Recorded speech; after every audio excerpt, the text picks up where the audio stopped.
그때 빌라단의 아들 바빌로니아의 무로닥 발라단 왕이 히스기야가 병들었다는 소식을 듣고 친서와 예물을 히스기야에게 보내왔다. 히스기야는 그들을 반가이 맞아들이고 보물 창고에 있는 은과 금과 향료와 향유와 무기고와 창고 안에 있는 모든 것을 그들에게 다 보여주었다. 히스기야는 그들에게 궁궐과 나라 안에 있는 것을 하나도 빠짐없이 모두 다 보여주었다. 그때 이사야 예언자가 히스기야에게 와서 물었다. 이 사람들이 무슨 말을 하였습니까? 이 사람들은 어디에서 온 사람들입니까? 히스기야가 대답하였다. 그들은 먼 나라 바벨로니아에서 온 사람들입니다. 이사야가 또 물었다. 그들이 임금님의 궁궐에서 무엇을 보았습니까? 히스기야가 대답하였다. 그들은 나의 궁궐 안에 있는 모든 것을 보았고 나의 창고 안에 있는 것도 그들이 못 본 것은 하나도 없습니다.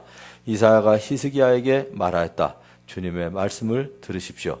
그날이 다가오고 있다. 그날이 오면 내 왕궁 안에 있는 모든 것과 오늘까지 내 조상이 저장하여 놓은 모든 보물이 남김없이 바빌론으로 옮겨갈 것이다.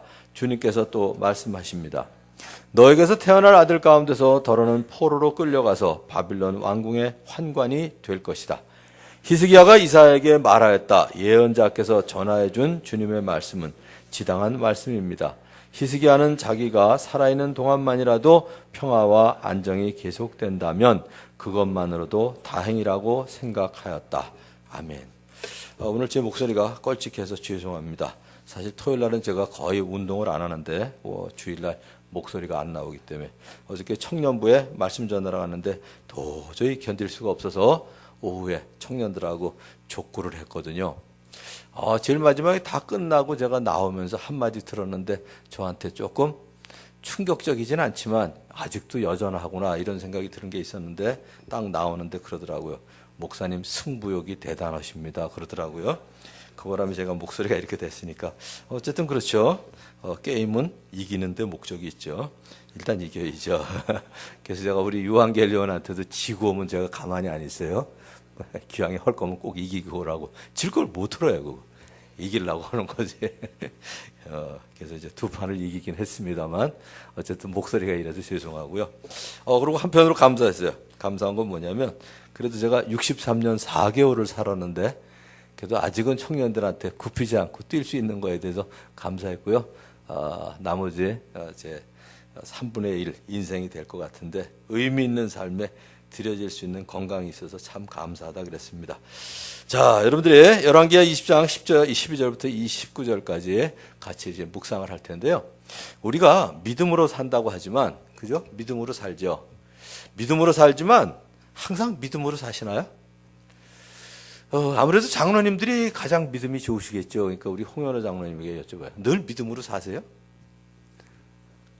아무튼 장로님들 가만히 생각해 보니까 진짜 중요한 일도 많이 하셨어요. 일기 장로님들은 우리 교회 가정교회 시작하도록 하셨더라고요. 2기 장로님들 우리 교회 정관 다 만드신 분들이더라고요. 딴 것도 많지만 중요한 거 딱 한 가지씩 생각이 난다면 이제 3기 장로가 해야 될 거는 뭐냐면 제 다음 후임을 뽑아야 되는 이 중요한 일을 놔두고 있거든요. 모르겠어요. 당일리 발전소의 공원이 다 만들어지고 나면 3기 때 건축도 해야 되지 않을까 그건 모르겠는데 그건 뭐 언제 할지 모르겠어요. 꼭 뭐 3기라고 해서 꼭 뭐 건축하고 건축은 집이 망가지고 모자랄 때 하는 거지 그냥 뭐 기념으로 하는 건 전 건축은 아니라고 보기 때문에 어떨지 모르겠는데 자 믿음으로 사시나요 꼭? 아니죠. 믿음으로 산다고 하지만 목사님 저도 믿음으로 산다고 하지만 늘 이 속에 세 가지가 같이 있는 것 같아요. 믿음, 어떤 때는 불안과 염려, 또 어떤 게는 배짱. 이 세 가지가 늘 같이 있어요. 믿음으로 살면서도 어떤 때는 불안과 염려 가운데 계속 걱정을 해요. 그러다가 에이 뭐 죽기야 하겠냐. 그러고서 이제 배짱으로 버틸 때가 있습니다. 그래서 믿음으로 잘 살다가도 불안과 염려가 내 마음을 지배하기도 하고 때로는 배짱으로 버티기도 합니다. 히스기야 왕은 왕이 되던 첫 해 첫째 달에 주님의 성전 문들을 다시 열고 수리를 하는 등 아주 그 성전을 정화하고 성전을 재봉헌하였습니다. 유월절을 준비해서 성대에 지키고 종교 개혁을 일으켰습니다. 아시리아 왕에게는 반기를 들고 그를 섬기지 않았습니다. 자, 우리 뭐 한 사람만 더 여쭤봐도 되겠네요. 우리 김석수 형제님. 최근에 직장이 정해지고 진급을 하고 스카우트 당하셔서 좋은 일이 있었는데 그 전까지 몇 개월 동안 늘 믿음으로 기다리셨어요? 솔직히 걱정 많이 하셨죠? 그러면서 어떤 땐 그랬을 거예요. 에이, 안 되면 말지 뭐. 이렇게 배짱하고. 늘 이 세 가지. 그래서 이제 이 히스기야가 왕이 되고 난 다음에 정말 믿음으로 아시리아에게 반기를 들고 그동안 아버지가 바쳐왔던 조공도 바치질 않았습니다. 그런데 아시리아가 그 위에 있는 사마리아를 포위해서 세 해 만에 사마리아를 함락시킨 것을 보고 겁이 덜컥 난 것 같아요. 근데 사실은 겁날 필요가 없는 게 사마리아가 함락된 이유에 대해서 열왕기하, 여러분들 오늘 20장 읽으셨는데 한두 장만 넘기시면 18장 12절에 그 이유가 나와요. 아시리아에 사마리아가 함락됐다. 그러면 우리는 이유를 뭐라고 보나요? 아시리아가 강하기 때문에 이렇게 생각합니다. 그러나 성경은 그렇게 얘기하지 않아요. 18장 12절을 보면 그들이 자기들의 하나님이신 주님의 말씀을 듣지 않고 그의 언약을 깨뜨렸으며 순종하지도 않고 실천하지도 않았기 때문이다 라고 분명히 말하고 있습니다.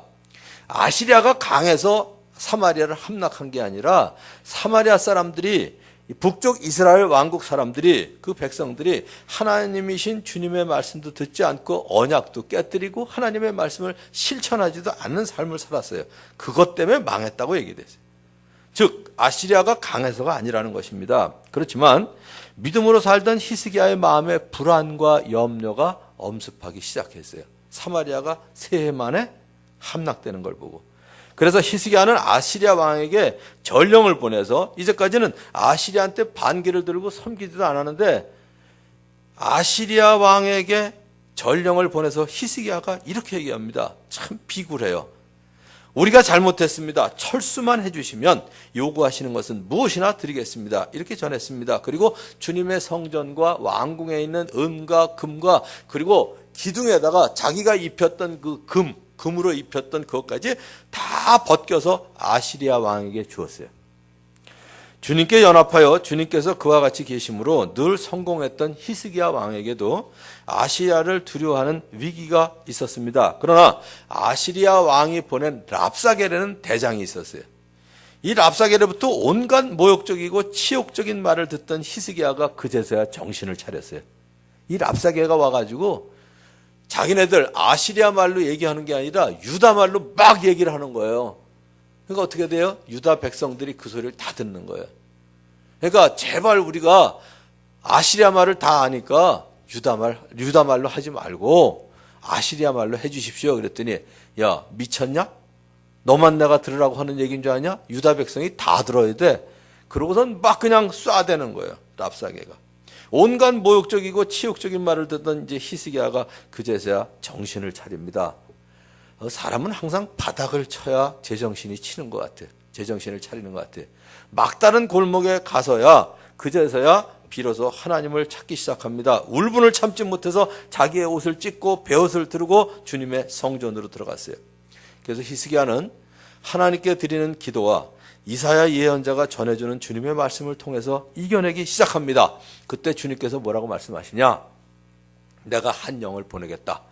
그래서 그 아시리아 군인들이 뜬 소문을 듣고 아시리아 왕이 뜬 소문을 듣고 결국은 자기 나라로 돌아가게 하고 그리고 아시리아 왕 그의 아들의 칼에 맞아 죽는 사건이 일어나게 됩니다. 그 무렵에 히스기야가 병이 들어서 거의 죽게 되었는데 주님께서 그의 목숨을 15해 더 연장시켜 주겠다고 약속을 하십니다. 그 약속을 어떻게 믿을 수 있냐? 증거가 뭐냐 그랬더니 해 그림자가 10도 앞으로 가게 할까요? 뒤로 갈게 할까요? 이렇게 물어봐요. 그러니까 히스기야가 어떻게 해요? 앞으로 가는 거야 가든 거니까 쉽잖아요. 뭐하고 똑같으냐면 시계를 앞으로 더 돌릴까요? 뒤로 돌릴까요? 앞으로 가는 거야 빨리 가면 되는 거니까 쉬우니까 히스기야가 그럼 뭐 앞으로 가는 건 어차피 갈 거니까 뒤로 돌려주세요 이런다고요.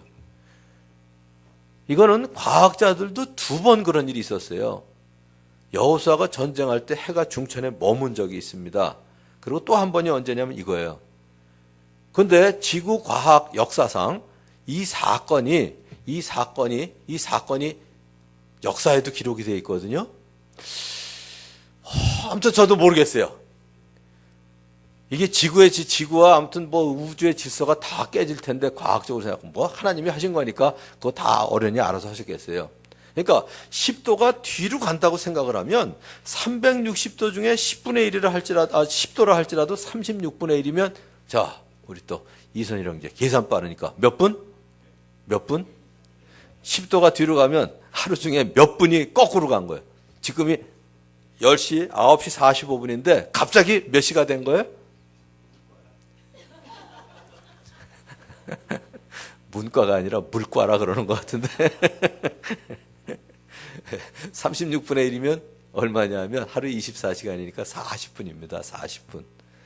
갑자기 여러분들의 시계가 왜 내가 갑자기 시계가 9시 5분이 됐지 그랬더니 나도 그런데요? 그거 다 그런 거예요.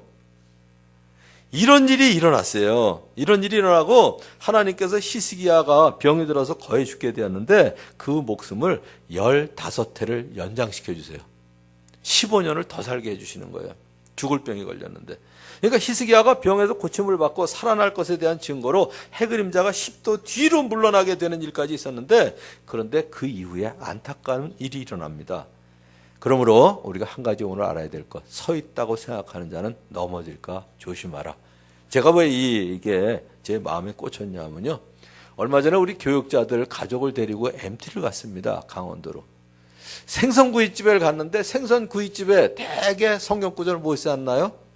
이 집에 들어오는 자에게 평화를, 아니면 내 시작은 미혹하였으나 내 나중은 창대하리라. 주로 그런 거 써 있지 않나요? 음식점에?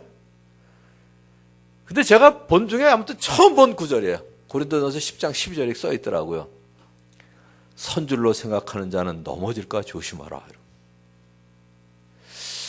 사장님이 목사님한테 저걸 받을 때 선줄로 생각하는 자는 넘어질까 조심하라. 예를 들어서 우리 박보열 집사님 사무실에 가서 내가 그걸 갖고 갔어.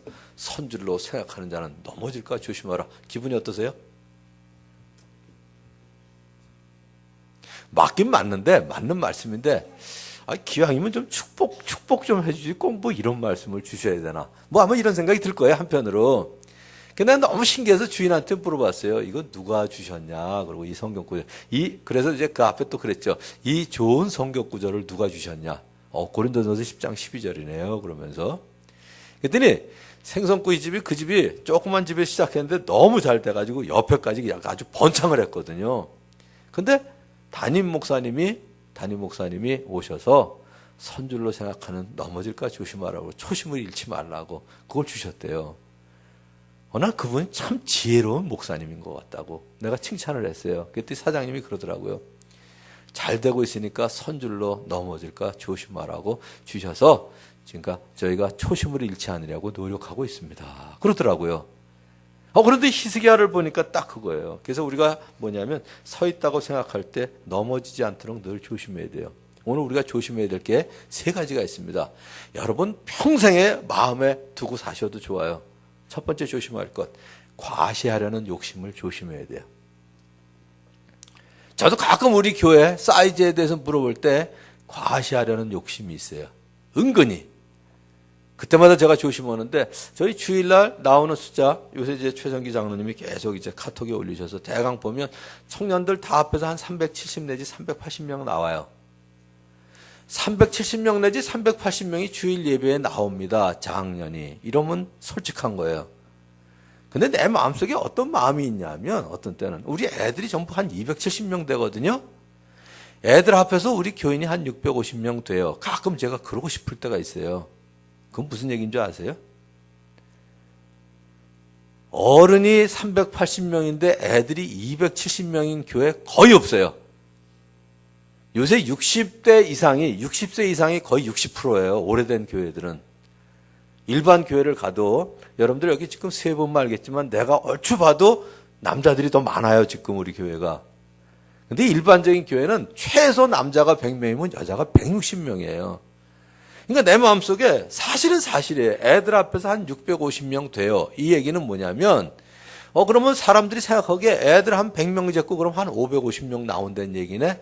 이렇게 추측하게 하고 싶은 마음이 있는 거예요. 이것도 지능적이에요. 그렇지 않아요? 우리 교회 한 750명 돼요. 그러면 보통 몇 명이라고 상상할까요? 사람들이. 많아봐야 애들 150명, 한 100명 빼고 나면 한 500 몇 명 나오려니 이렇게 추측하기를 바라고 머리를 쓰고 싶은 마음이 가끔 들어요. 저도 참 치사해요. 그래서 어떤 때는 얘기했다가 우리 교회는 작년에 한 380명, 주일날 한 370, 80명 주일 예배 나와요. 이러고 많은데 첫째 뭘 해야 되냐? 과시하려는 욕심을 조심해야 됩니다. 과시하려는 거. 은근히 아무튼 크게 벌리는 게 있거든요. 아시리아가 예루살렘을 포위하고 있을 때 아시리아 왕이 겁을 주려고 한 말을 보면 사탄이 우리를 겁주려고 하는 말하고 비슷합니다. 바로 앞에 세 가지를 얘기해요. 여러분들이 전쟁을 할 때 상대방을 공격하려면 겁을 주려면 무슨 얘기할까요? 유다가 가진 전술과 군사력이 없으면서 입으로만 전쟁할 수 있냐? 야, 니네들 힘도 없으면서 입으로만 전쟁하냐? 이 얘기예요. 두 번째, 너희들이 이집트를 자꾸 의지하는데 그 이집트는 부러진 갈대 지팡이 같은데 이 부러진 갈대 지팡이 같은 이집트를 의지한다고 하지만 그것을 믿고 붙드는 자는 그 갈대에 손만 찔리게 될 거다. 이거예요. 마지막 세 번째 건드리는 얘기가 뭐냐면 주 너희의 하나님을 의지한다고 말하겠지만 문 민족의 신들 가운데서 어느 신도 아시리아 왕의 손에서 자기 땅을 구원한 일이 있느냐 이 얘기입니다. 그러니 하나님도 아시리아 손에서 예루살렘을 구원해낼 수 없다. 이 세 가지를 얘기합니다. 물론 이방 나라들의 신은 옛날에 전쟁을 할 때는 이 나라와 저 나라가 전쟁한다고 생각한 게 아니라 이 나라의 신과 저 나라의 신이 전쟁한다는 생각을 많이 했거든요. 신들의 전쟁이에요. 그런데 아시리아를 이긴 신들이 없었다 이거예요. 그 신들은 당연하죠. 사람들이 만든 수공물이에요. 입이 있어도 말하지 못하고 눈이 있어도 보지 못하고 귀가 있어도 듣지 못하고 손과 발이 있어도 사람들이 움직여주지 않으면 못 움직이는 신들이에요. 그런데 유다 백성들이 믿고 있는 하나님은 그런 하나님이 아닙니다. 그러나 하나님을 믿는 히스기야는 달랐다 이거죠. 그는 군대를 성문 광장에 불러 모으고 격려를 했습니다. 아시리아의 왕에게 있는 것이라고는 군대의 힘뿐이지만 하나님의 백성에게는 그들을 도우시고 그들을 대신하여 싸우시는 주 하나님이 계신다는 사실을 알려주어서 힘을 얻게 하였습니다. 조금 아까 우리 박보일 집사님한테 얘기했지만 박보일 집사뿐만 아니라 여러분 모두에게 제가 하고 싶은 얘기예요. 다른 사업을 하는 사람들은 그들의 돈과 그들의 머리밖에 없지만 여러분들에게는 여러분들을 도우시는 하나님이 계십니다. 이 얘기를 꼭 주고 싶어요. 이게 바로 그 얘기예요. 아시리아 왕의 부하들은 예루살렘 성에 있는 백성을 보고 유다 말로 크게 소리를 질러서 백성을 두렵게 하고 괴롭게 하면서 그 성을 사마리아를 함락시킨 것처럼 점령하려고 했습니다.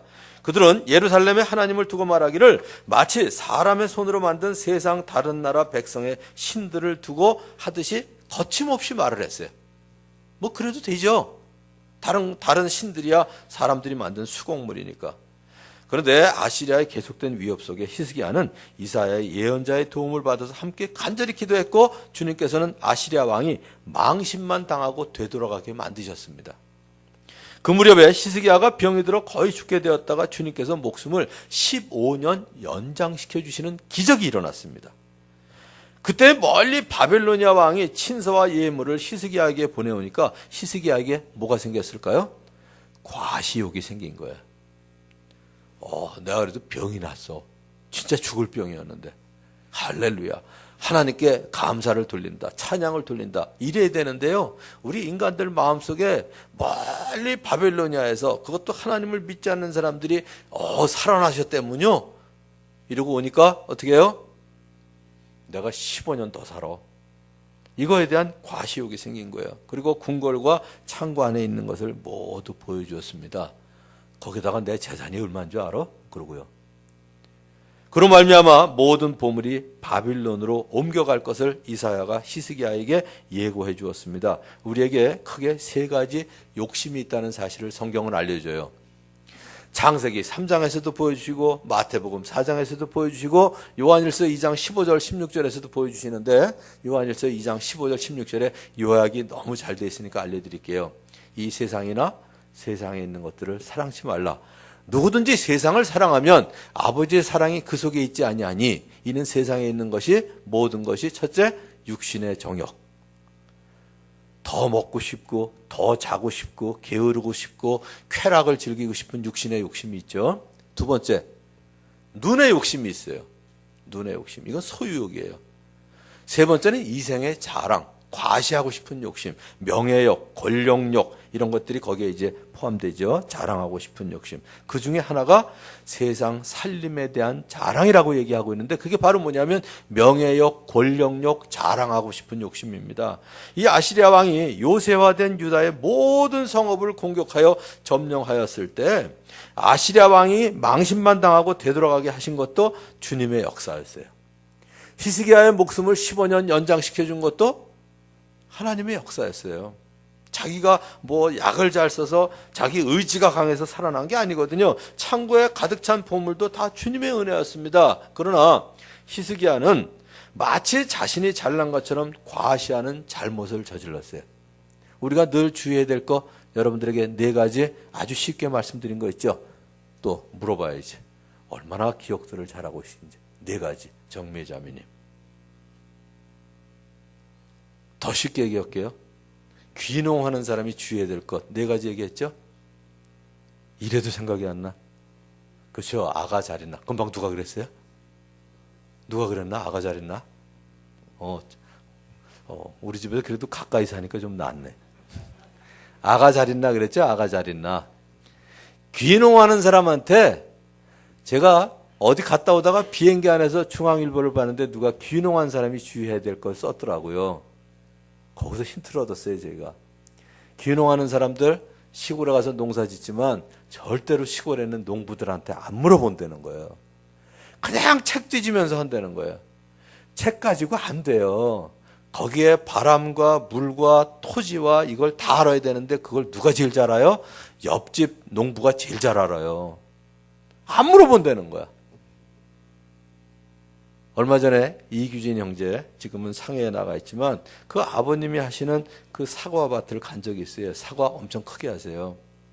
그 뒤에 땅을 저기 부산에 있는 어떤 부자가 와서 이제 사과밭이나 하면서 살겠다고. 근데 이규진 집사님 아버님한테 한 번도 물으러 오질 않더래요.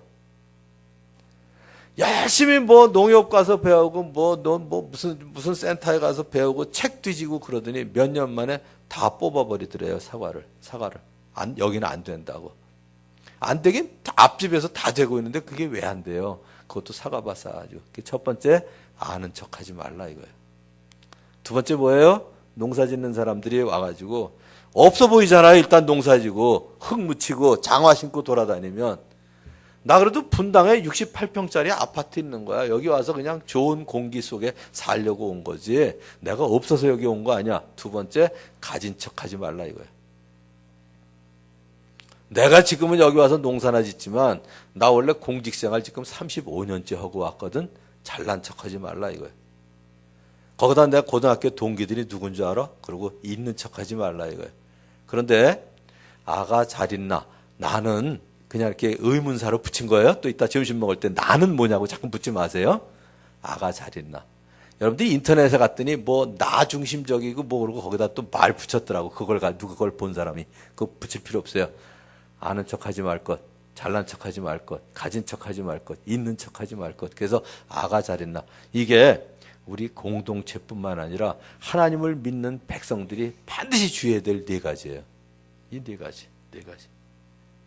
아는 척하지 말 것, 가진 척하지 말 것, 잘난 척하지 말 것, 있는 척하지 말 것.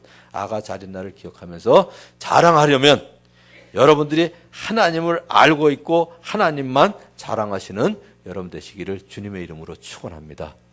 자, 두 번째는 주님의 말씀을 듣도록 조심해야 돼요. 주님의 말씀을. 간교한 사탄이 우리에게 사용하는 전술 중에 하나가 뭐냐면 우리가 말씀을 듣지 못하게 하거나 말씀을 잘못 이해하게 만드는 게 사탄의 작전입니다. 사마리아가 아시리아에게 멸망한 가장 중요한 이유도 앞에서 말한 것처럼 그들이 주님의 말씀을 듣지 않은 것. 열왕기상 18장 12절에 있는 대로 열왕기 하에 물론 들었어도 언약을 깨뜨리거나 순종하지도 않고 실천하지도 않으면 듣지 않는 것이나 듣지 않은 것이나 다름이 없어요.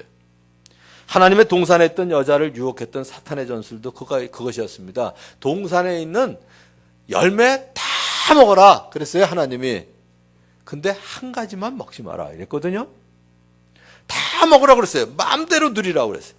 네가 먹고 싶은 대로 먹어라. 그러나 그 선과 악을 알게 하는 나무의 열매만은 먹어서는 안 된다. 그것을 먹는 날에는 반드시 죽으리라 그랬는데 사탄이 와서 이상한 소리를 해요. 뭐라고 얘기해요? 동산에 있는 열매 아무것도 먹지 말라고 그러대? 에이, 하나님 좀 심하다. 요렇게 왜곡을 시켜요. 아니, 다 먹으라고 그랬어요. 하나만 먹지 말라고 그랬어요. 근데 동산에 있는 나무의 열매 다 먹지 말라고 그러대? 그러니까 이제 흔들린 거예요. 흔들린 거. 그 다음에 내가 그것을 먹는 날에는 반드시 죽는다 그러는데 에이, 그거 겁주려고 그러신 거야. 그러니까 제일 먼저 와서 하는 말이 뭐냐면 하나님이 정말로 그렇게 말씀하셨냐? 요즘 청년들 그 유행어가 있는 것 같더라고요. 요번에 가서 느낀 거예요. 뭐뭐 해서 뭐뭐 했어. 그러고 얘기했더니 나 어저께 여기 와서 잤거든. 늦을까봐 오늘. 제가 금요일 날부터 말씀을 전해야 되는데 목요일 날 우리 청년부에서 말씀 전할 거긴 방도 없더라고요. 큰 홀 2개 빌려서 남자 한 방, 여자 한 방. 저희 와이프가 뭐 떨어져 자는 거야. 별건 아닌데 애들 계속 떠드는데 거기서 잘 거 생각하니까 까마득했었는데요. 그렇다고 치사하게 그거를 야, 내 방 따로 안 주냐? 이러긴 치사하고. 근데 마침 목요일 날 켄싱턴 리조트 청평점에서 말씀을 전해달라고 부탁이 왔고 거기에 방을 주더라고요. 거기서 12분밖에 안 걸려요. 말씀 전하러 가는데. 거기 이틀 동안 제가 잘 있었거든요. 야, 진짜 하나님 희한하시다. 여호와 이레라는 게 이런 거구나. 이런 생각이 들었는데 제가 그랬죠.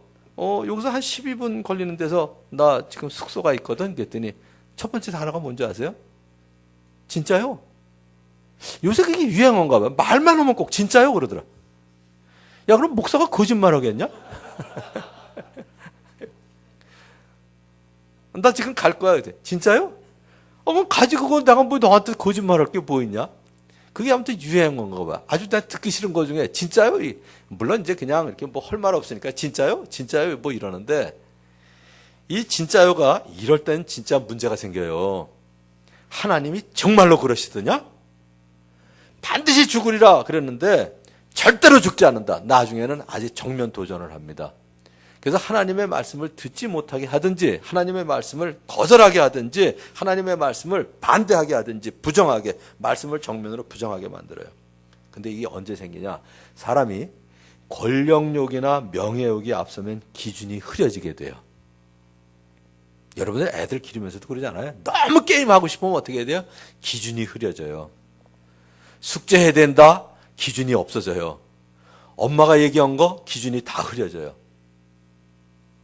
갑자기 이름이 생각이 안 나는데 우리 박보열 집사님 아들 재혁이 그지? 재혁아 그지? 욕심이 생기면 갑자기 흐려지지?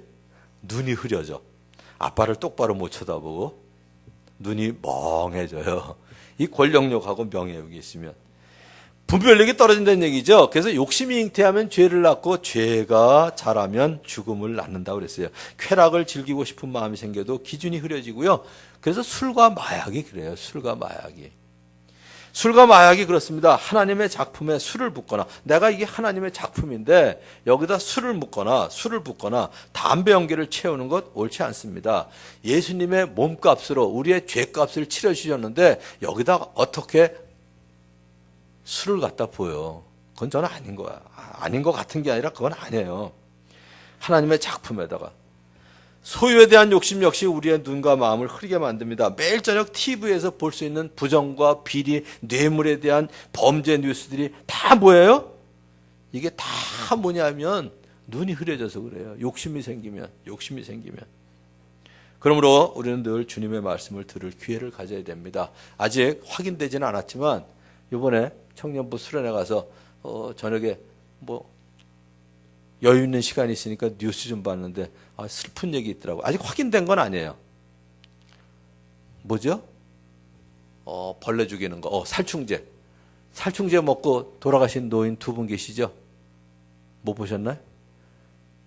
5분이 계셨는데 5분이 아마 나눠 드셨나 봐. 이게 탄산수. 그러니까 사이다병에 있는 살충제를 먹고 5분이 드셨는데 지금 2분 돌아가셨다고 그러더라고요. 3분 지금 치료 중이고. 근데 가까이 있는 80대 노인 집에서 그 살충제병이 발견됐는데 글쎄 어떤 사람이 하고 그 집에 갖다 버리고 가지 않았을까 이 생각도 하긴 하지만 그런데 내 생각에 그 생각도 들더라고요. 이 80 넘은 노인, 시골에 보면 고집스러운 노인들이 있잖아요. 그러니까 아마 나머지 5명이 왕따 시키지 않았을까. 그러니까 하고 너희들 죽어봐라 그러고 살충제를 아마 사이다병에다 놔두고 가지 않았나. 노인정에다가. 이게요. 그 욕심이 생기면 보이는 게 없어요. 눈이 흐려집니다.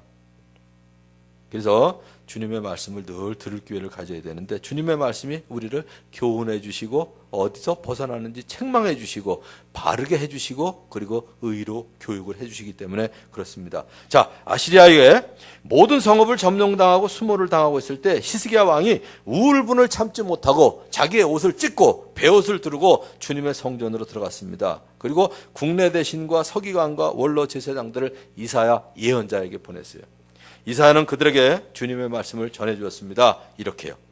아시리아 왕의 부하들이 나를 모욕하는 말을 내가 들었다고 하며 그렇게 두려워하지 말아라. 내가 그에게 한 영을 보내어 그가 뜬 소문을 듣고 자기의 나라로 돌아가게 할 것이며 거기에서 칼에 맞아 죽게 할 것이다. 이게 열왕기하 19장. 여러분들이 읽은 바로 위에 나오는 얘기예요. 지난주에 여러분들 묵상하셨죠? 병이 들어서 거의 죽게 되었을 때에도 그는 이사야 예언자를 통해서 주님의 말씀을 들었습니다. 내가 기도하는 소리를 내가 들었고 내가 흘리는 눈물도 내가 보았다. 내가 너를 고쳐주겠다. 사흘 뒤에는 네가 주의 성전으로 올라갈 수 있을 것이다. 바벨로니아에서 온 사절단에게 창고를 다 보여주었을 때도 그는 이사야 예언자가 전해주는 주님의 말씀을 들었습니다. 그날이 다가오고 있다. 그날이 오면 내 왕궁 안에 있는 모든 것과 오늘까지 내 조상이 저장하여 놓은 모든 보물이 남김없이 바벨론으로 옮겨갈 것이다. 물론 앞에 감사의 말씀을 들었을 때에는 할렐루야 감사합니다 했어야 됐고요. 네가 보여준 그 창고에는 모든 보물이 바벨론으로 옮겨갈 것이다. 그럴 때는 어떻게 했어야 돼요? 회개하고 무릎을 꿇었어야 됐습니다. 좋을 때는 감사하시고요. 찬양하시고 어려울 때는 꼭 회개하고 무릎을 꿇는 여러분 되시기를 주님의 이름으로 축원합니다. 이제 마지막 3번째는 과욕하고 좀 반대인데요. 과시욕하고 안주하려는 욕심을 버려야 됩니다. 안주하려는 욕심. 앞에서 말한 우리에게 있는 욕심 3가지 중에 하나가 육체의 욕망인데 그 안에는 쾌락을 즐기고자 하는 욕망도 있지만 편안하게 안주하려는 게으름도 사실은 육체의 욕심이에요. 잠언을 보면서 자신이 게으른 사람인지 아닌지 분별해 보시기 바라요. 잠언에 게으른 사람에 대한 얘기 제가 한번 쭉 볼 테니까 여러분들이 손가락으로 꼽으세요. 요거 나다. 요거 나다. 그리고 몇 개 이상 되나 한번 보세요. 제가 개인적으로 물어볼게요. 자, 첫 번째. 게으른 사람은 일어나야 할 시간에 누워있는 사람입니다. 자, 제어가 맞다 틀리다. 아니야? 근데 왜 아빠가 좀 이렇게 어색해 하실까? 아니라고 그러는데. 아빠가 생각하는 일어나야 될 시간하고 재혁이가 스스로 생각할 때 일어나야 될 시간이 서로 다른가 보다. 그지?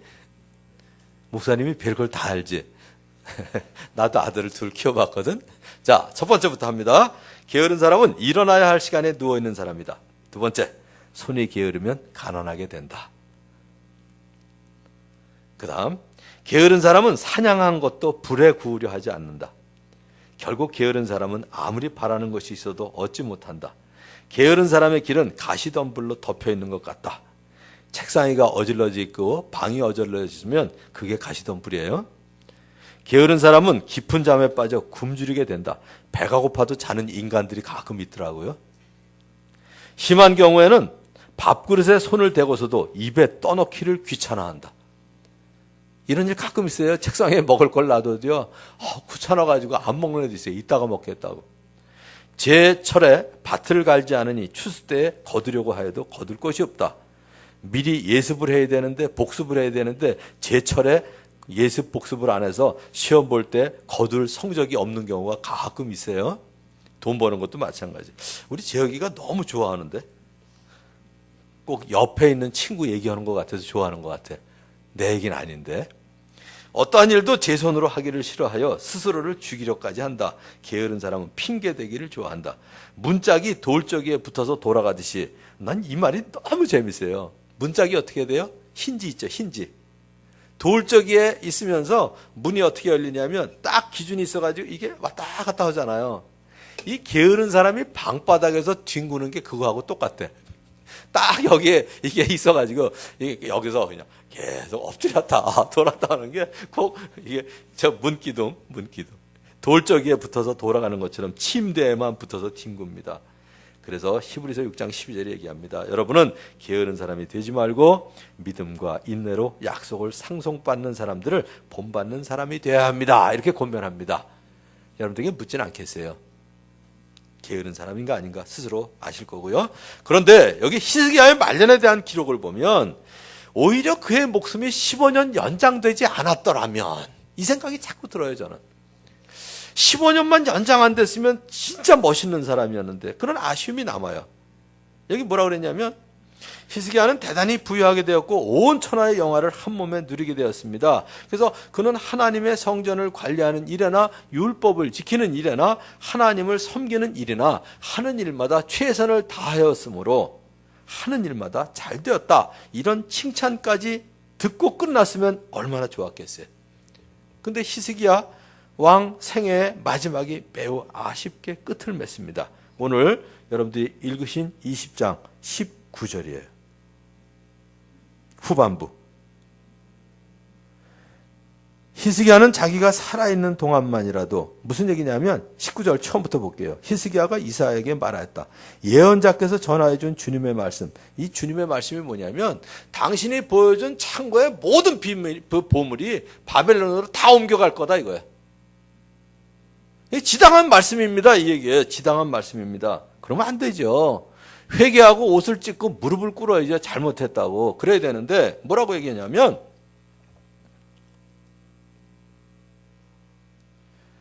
자기가 살아있는 동안만이라도 평화와 안정이 계속된다면 그것만으로도 다행이라고 생각합니다. 이 얘기예요. 하나는 이 얘기가 너무 싫어요. 자기가 살아있는 동안만이라도 평화와 안정이 계속된다면 그럼 되겠어요? 이건 이러면 안 되죠. 뭐 기왕에 얘기했으니까 박보일 집사님, 나 살아있는 동안만 아무튼 우리 집 유지됐으면 좋겠다. 에이, 재혁이야 이렇거나 저러거나. 지금 내 앞길 저기 여기던데 내 재혁이까지 생각하게 됐냐? 그럼 돼 안 돼? 죄아가? 안 되지. 요번에 아주 크게 고개를 흔드네. 근데 지금 히스기야가 그랬어요. 자기가 살아있는 동안만이라도 평화와 안정이 계속된다면 그것만으로도 다행이라고 생각하는 거. 그런데 물론 그렇게만 산 건 아니에요. 다행스러운 거는 역대기 하를 보면 히스기야가 교만하였던 자신을 뉘우치고 예루살렘 주민도 함께 뉘우쳤다고 기록은 돼 있어요.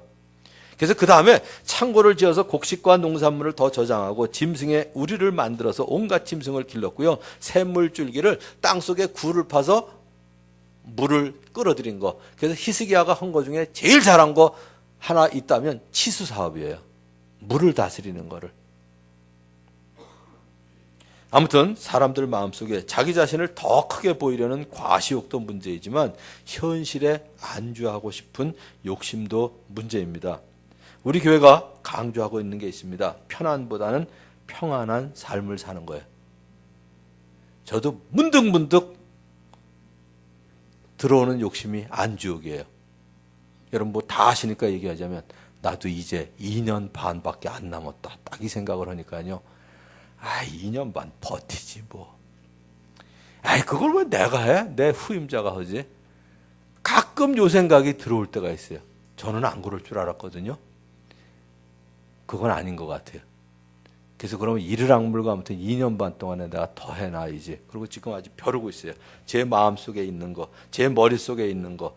아무튼 이거는 내가 다 쏟아놓고 간다. 물론 제가 뭐 가긴 어딜 가겠어요.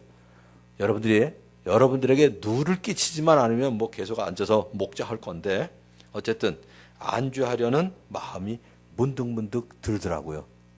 그래서 맨날 그잖아요. 레임덕 현상이 일어난다고. 그는 아무튼 그런 그 안주역이 문제였었는데 우리 교회가 늘 강조하는 거 편안보다는 평안한 삶을 사는 거. 또 하나 뭐예요? 하나가 되는 거. 진리로 거룩해지는 삶을 사는 거. 또 복음을 전해서 많은 사람을 주님 앞으로 인도해야 될 우리에게 이런 말씀을 하십니다. 요즘 제가 제일 많이 기억하고 있는 거예요. 주님이 말씀하셨어요. 에스겔서 33장 8절에 보면 내가 악인에게 말하기를 너는 반드시 죽을 것이다 하였다 하자. 네가 그에게 말로 경고하여 그를 그 악한 길에서 떠나게 아니하면 그 악인은 자기 악한 행위 중에서 죽으려니와 내가 그 피를 네 손에서 찾으리라.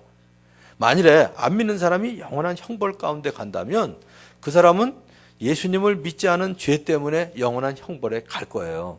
그러나 저와 여러분들이 그들에게 말로 경고하여 즉 복음을 전해주지 않아서 그들이 멸망 가운데 간다면 그들은 자기 죄 가운데 멸망 가운데 가겠지만 내가 그 피를 네 손에서 찾으리라. 바로 나한테 해주시는 말씀이거든요. 나한테 해주시는 말씀. 주님께서는 우리 죄를 자기의 몸에 몸소 지시고서 십자가에 달리셨습니다. 우리가 죄에는 죽고 의에는 살게 하시려는 것이죠. 그래서 우리가 하나 되는 일, 진리로 거룩해지는 일, 우리로 말미암아 영혼들이 구원받는 일에 끊임없이 분투하실 수 있는 여러분 되시길 바라고요. 특별히 우리가 조심해야 될 욕심, 안주하고자 하는 욕심인데 세 가지. 과시하고자 하는 욕심, 안주하고자 하는 욕심. 이걸 조심하기 위해서 늘 말씀을 듣도록 조심해야 되는 이 세 가지에 힘쓰는 저와 여러분이 되기를 주님의 이름으로 축원합니다. 기도하겠습니다. 이제 말씀 들으면서 여러분들 마음속에 생각나게 해주시는 죄가 있다면 회개하시고요. 감사할 것이 있다면 감사하시고 새로운 다짐이 있다면 다짐하는 1분 침묵 가운데 기도하시고 제가 마지막 기도하겠습니다.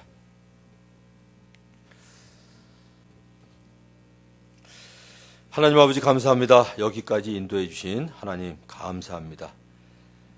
그러나 넘어지지 않도록 저희가 늘 조심할 수 있게 하여 주시옵소서.